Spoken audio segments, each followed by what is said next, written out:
Well, over the past 18 months, the economy has really seen some rocky movements. So we started back, I think actually the best place to start is to go all the way back to the end of 2007. So in December of 2007, that's when the National Bureau of Economic Research has declared that our recession started. And then, of course, we saw that things got significantly worse through 2008, both from an economic as well as a financial standpoint, with potentially the biggest financial crisis since the Great Depression having occurred over this time period. Since then, things have started to recover and the markets have gotten quieter. And we're starting to look now, going forward into 2010, towards some form of a recovery, although opinions vary as to how robust that recovery is going to be. As part of the GW research program on forecasting, we develop models regularly to try and predict the direction of the economy for the upcoming quarters. And our models are generally suggesting that the economy is going to see moderate growth in 2010, although there are still some risks to be worried about in the future. Since it's Financial Wellness Month, I think it's extremely important to think about financial wellness primarily being about spending less than you earn. We need to make saving a monthly habit. Financial Wellness Month draws attention to the idea that if we want to see our citizens succeed and our country succeed, that we need to develop financial wellness from a young age up through retirement. Financial wellness means that people spend less than they earn. They develop a habit of saving. And this is important particularly in this economic environment because we often hear that we need consumption in order to stimulate the economy. But for the long-run health of individuals as well as the economy as a whole, we need people to save.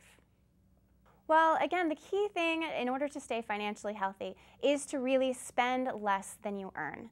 That's really the way to be able to procure savings, and savings develops into wealth.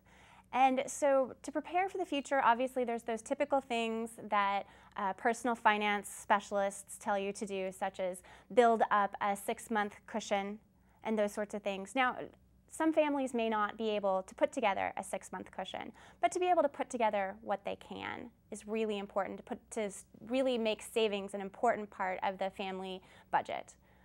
Another thing is, one of my personal favorites, is contributing to a Roth IRA.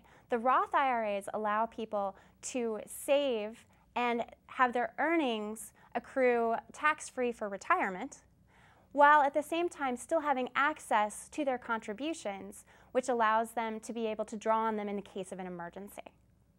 Well, basically, in terms of trying to save money, first of all, I must emphasize that saving is really the best way for households to secure their financial wellness.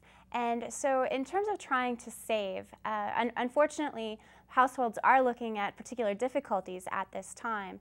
But what they can do is just really look at their spending carefully. If you write down what you're spending each month, you'll very often find little points that you can cut back on, and those little things can make a huge difference over the long term. The key thing for people who are poverty-stricken in order to develop financial wellness is really to develop a habit of saving. It's amazing how easy it is to find ways to save small amounts of money, and how it's amazing as well to see how big of a difference that can make for a family over a period of time. Poverty in America Awareness Month really brings attention to the fact that we have a large percentage of our population is poor, and that we don't need to look outside the U.S. borders to be concerned about poverty, but that we need to be concerned about poverty here at home as well. Poverty doesn't have one main cause. Instead, what we're looking at is a number of different things that can lead to a family or an individual falling into poverty. But definitely right now, this current economic and financial crisis has led to a number of people falling into poverty due to job losses, as well as due to difficult financial situations, perhaps because they've lost equity in their home, so they weren't able to draw on that as a second source of income.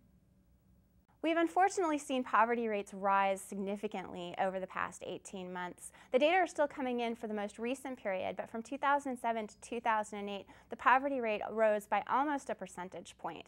And we're looking at projections from the Brookings Institute suggesting that they may be even higher going forward because poverty rates often continue to climb even after the end of a recession.